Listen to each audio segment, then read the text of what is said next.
Banyak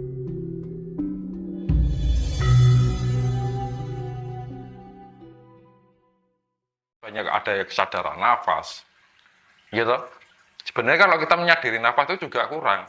Di dalam tubuh kita itu ada jantung. Mungkin bisa dijelaskan secara sederhana. Iya. Apa itu, Mas? Light worker itu. Light Terus, itu kan cahaya. terus apa terus? Tujuannya, apa misinya? Dengan Mas Tinus itu mengumpulkan dan menghimpun para light worker itu. Saya ambil pengertian light worker itu apa? Light itu kan cahaya, worker adalah pekerja. Berarti kan mereka bekerja melakukan perjalanan kehidupannya untuk menghasilkan cahaya. Dan dari cahaya-cahaya ini dikumpulkan menjadi suatu keselarasan. Yang namanya arus yang satu frekuensi, gitu.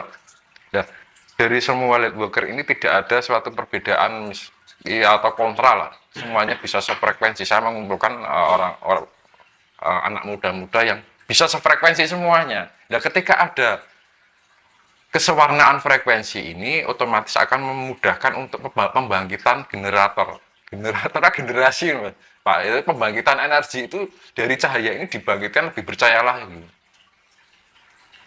Awalnya dari 5 orang, 7 orang, 10 orang, 40 30 orang, tambah terus, saya tambah terus.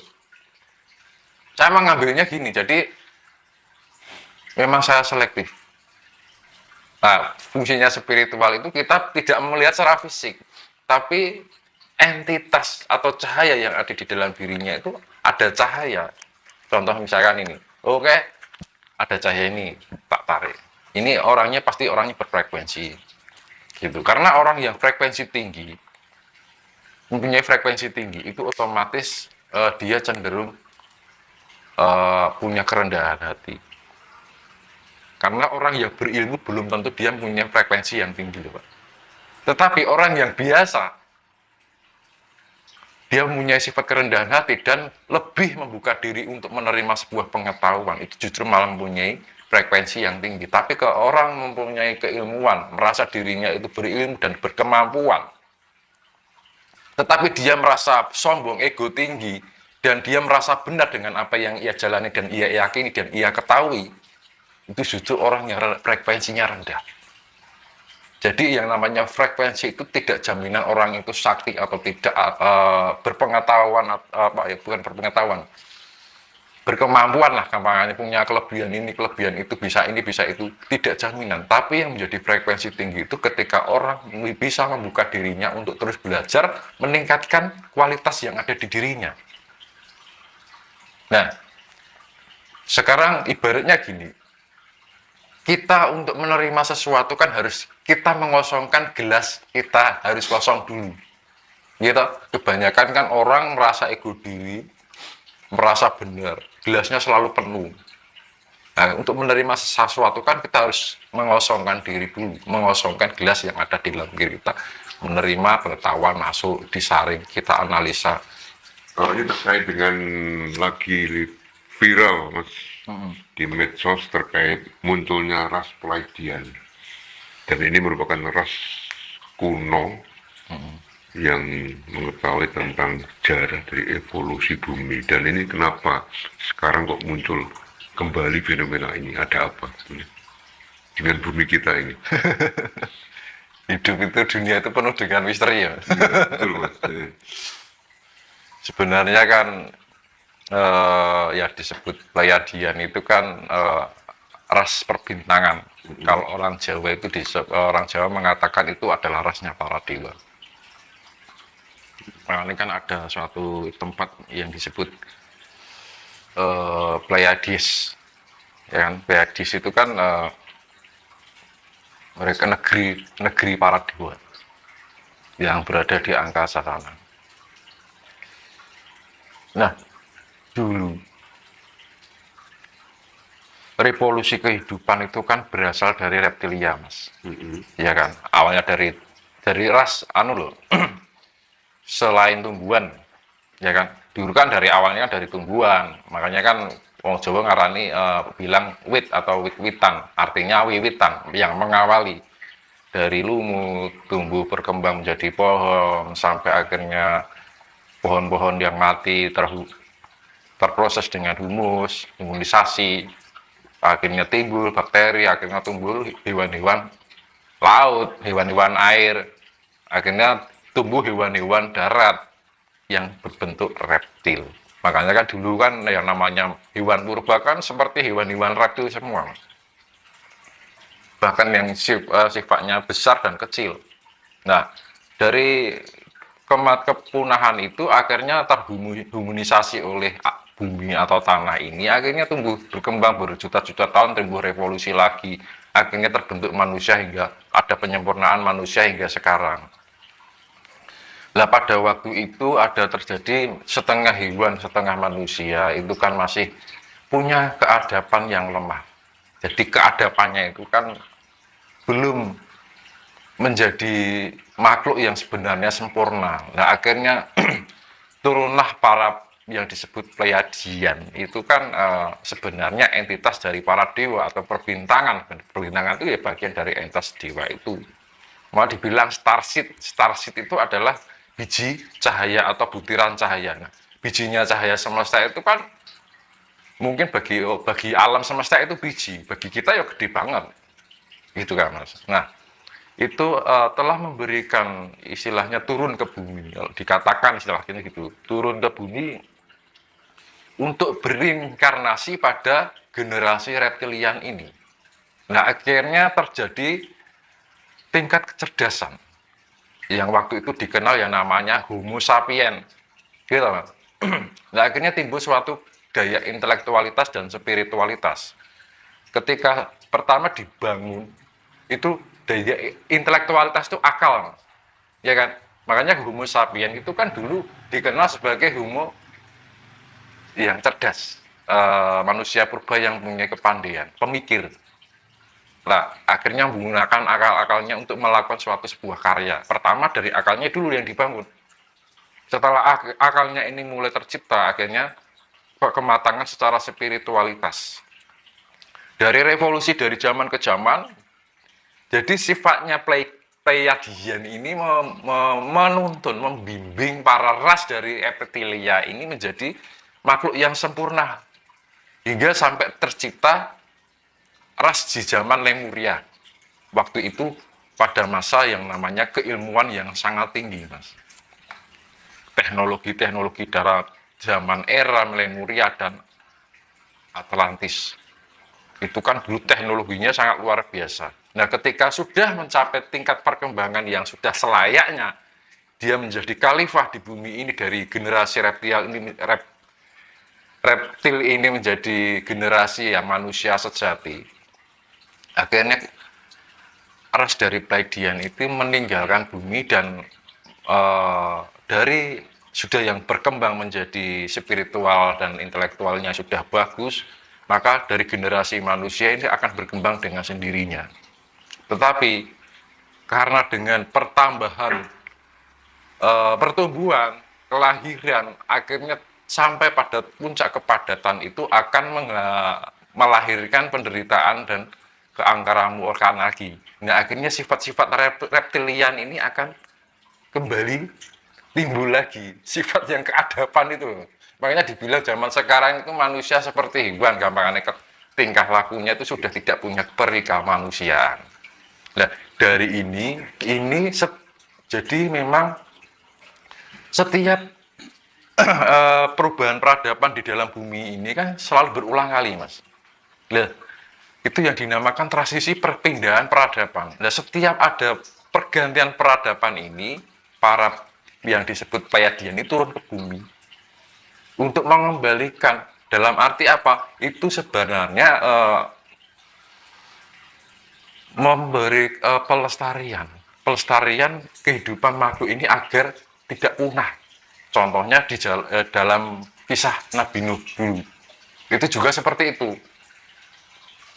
Para Pleiadian ini turun kembali, membimbing orang-orang itu, akhirnya dari sebagian segelintir orang ini yang namanya terserahkan atau orang zaman sekarang dibilang orang pinilih. Nah, itu kedatangan para Pleiadian lagi. mulai dibilang itu bagian dari leluhur kita sebenarnya. Nah, akhirnya dibimbing lagi tentang pengembangan atau pengolahan spiritualitas, akhirnya bangkit lagi. Keadapan-keadapan ini yang akhirnya mempunyai sifat hamayu hayuning bawono atau pelestarian alam semesta. Nah, dengan adanya ini nanti hanya istilahnya gini, tidak semua kepadatan ini akan dianugerahi atau didatangi diinkarnasi dari ras Pleiadian ini. Makanya dibilang orang-orang pilihan. Dan nanti orang-orang yang pilihan ini yang orang yang terselamatkan dari perubahan peradaban ini. Karena apa? Ini kan sudah mencapai tingkat kepadatan manusia hingga menghasilkan angkara murka yang terlalu berlebihan, akhirnya merusak keseimbangan alam. Nah, ini para Pleiadian ini mengetahui sistem kinerja alam itu agar mencapai tingkat keseimbangan. Jadi ketika bumi atau alam ini menerima ketidakseimbangan ini, mereka akan turun bercampur tangan untuk mengembalikan keseimbangan dengan melalui siklus inkarnasi. Nah, siklus inkarnasi ini mereka akan membimbing generasi reptilian itu menjadi manusia kembali, menjadi manusia yang beradab, manusia yang mau memahami hayuning bawana atau mempunyai sifat melestarikan. Nah, dengan itu nanti sebagian orang yang dari kepadatan ini sebagian dilestarikan, disempurnakan secara jiwanya menjadi para pencahaya ini, dan sebagian ini dari kepadatan itu akan dihilangkan. Jadi memang itu menyesuaikan dari genetikanya, dari misalkan kita punya eyang-eyang dahulu mungkin dulu masih mempertahankan tirakat kayak dibilang. Ya kan, mbah-mbah kita tuh punya tirakat. Dari semua keturunan itu pasti dari salah satu, dua, atau tiga keturunannya itu mempunyai suatu kelebihan yang mereka diinkarnasi oleh yang namanya ras Pleiadian itu, ya mereka akhirnya terbangkitkan spiritualitasnya. Itu berkaitan dengan perkebangkitan spiritualitas juga. Karena itu juga itu berkesinambungan. Jadi antara leluhur kita dengan mereka akan bekerja sama untuk mempertahankan populasi makhluk yang ada di bumi ini. Dan makanya dari sifatnya kita ini kan makhluk yang masih 3 dimensi ya. Dari sifat yang mempunyai hanya sifatnya dimensi 3 akan dinaikkan atau di-upgrade pada jiwa-jiwa yang mempunyai kemampuan 5 dimensi. Dimensi 5 atau 5 dimensi. Kemampuan 5 dimensi ini akan selaras dengan kemampuan para dewa. Jadi cahaya-cahaya yang sifatnya mempunyai sifat tahu tentang keseimbangan alam semesta ini. Dengan begitu maka alam ini akan menerima keseimbangan lagi. Bumi ini akan timbul keselarasan lagi. Maka disebut zaman pencerahan, zaman penuh kedamaian. Makanya kan untuk mendapatkan hal seperti itu kita harus meningkatkan frekuensi kita dengan apa? Yaitu tadi yang saya bicarakan tadi, kita membuka cara pandang kita untuk lebih luas, membuka mata kita selebar-lebarnya bahwa pengetahuan hidup ini tidak hanya segelintir pada sebuah ajaran tertentu atau golongan tertentu. Dan kita harus mempunyai sifat kerendahan hati untuk menerima kelapangan dada, membuka hati kita, membuka diri kita untuk menerima segala pengetahuan yang sifatnya positif. Nah, dengan kerendahan hati itu akan membuka diri, kita akan terdorong mempunyai kualitas yang lebih tinggi. Nah, akhirnya dengan adanya peningkatan kualitas diri kita akan bisa menyeimbangkan atau menyesuaikan dengan kemampuan atau cahaya yang sifatnya 5 dimensi itu tadi. Kaitannya apa Mas, munculnya ras Pleiadian dengan kebangkitan spiritual Jawa? Karena memang mereka kan yang ditugaskan untuk menjaga keseimbangan alam semesta, gitu. Jadi gini, bumi ini kan mempunyai gelombang, makanya kan bumi kan juga ada suaranya, suaranya. Bumi ini mempunyai suara. Nah, suara dari bumi ini juga tergantung pada penghuninya. Lah padahal popularitas manusia ini menguasai, mendominasi semua kehidupan yang ada di bumi ini. Lah ketika manusia-manusia dari seluruh bumi ini frekuensinya rendah, maka itu juga akan mempengaruhi frekuensi dari planet kita itu juga rendah. Nah, ketika penghuninya ini didatangkan, ditugaskan para Pleiadian ini untuk menjamah para generasi-generasi sekarang ini, akhirnya mereka pada meningkatkan frekuensinya. Ketika orang dari sekian, 1 orang, 2 orang, sampai sekian banyak orang ini terbangkitkan spiritualitasnya, maka akan terbangkitkan ada peningkatan frekuensi dari mikrokosmos ini. Nah, dari sekian banyak mikrokosmos atau manusia yang melingkupi di bumi ini ada peningkatan frekuensi, maka juga itu akan meningkatkan frekuensi yang ada di dalam bumi ini. Karena apa? Mikro dan makro itu saling berkesinambungan. Ketika mikronya dari keseluruhan mikro ini mempunyai frekuensi rendah, maka bumi ini juga akan mengalami frekuensi yang rendah. Ketika bumi ini mengalami frekuensi yang rendah, maka itu mengarah pada sebuah kehancuran. Nah, dari arah yang menuju kehancuran ini maka diturunkan para Pleiadian, starseed, butiran cahaya atau biji cahaya, yaitu kalau dari alam semesta kan ukurannya kecil, Mas. Akhirnya mereka tersebari cahaya-cahaya. Nah, Pleiadian ini tidak, jadi dia melakukan cahaya itu, butiran cahaya masuk ke dalam organ-organ tubuh fisik manusia, melalui jiwanya, melalui rohnya, semuanya organ yang berkaitan dengan tubuh kita. Akhirnya ada peningkatan kualitas di dalam setiap pribadi ini yang tercerahkan atau terbangkitkan. Ya, dari terbangkitnya 1, 2, 3, 100 orang, 1000 orang, jutaan orang, akhirnya semakin ada peningkatan frekuensi yang dimiliki oleh bumi ini. Nah, ketika bumi ini akan ada terjadi peningkatan frekuensi, maka di situ bumi akan kembali menjadi baik. Terjadinya sebuah keseimbangan. Nah, dari keseimbangan ini juga harus berkaitan dengan translasi, rotasi, dan refleksi, yaitu yang namanya bencana alam, penyaringan. Makanya wong Jawa ki pari dayai gabah diiteri, penyaringan.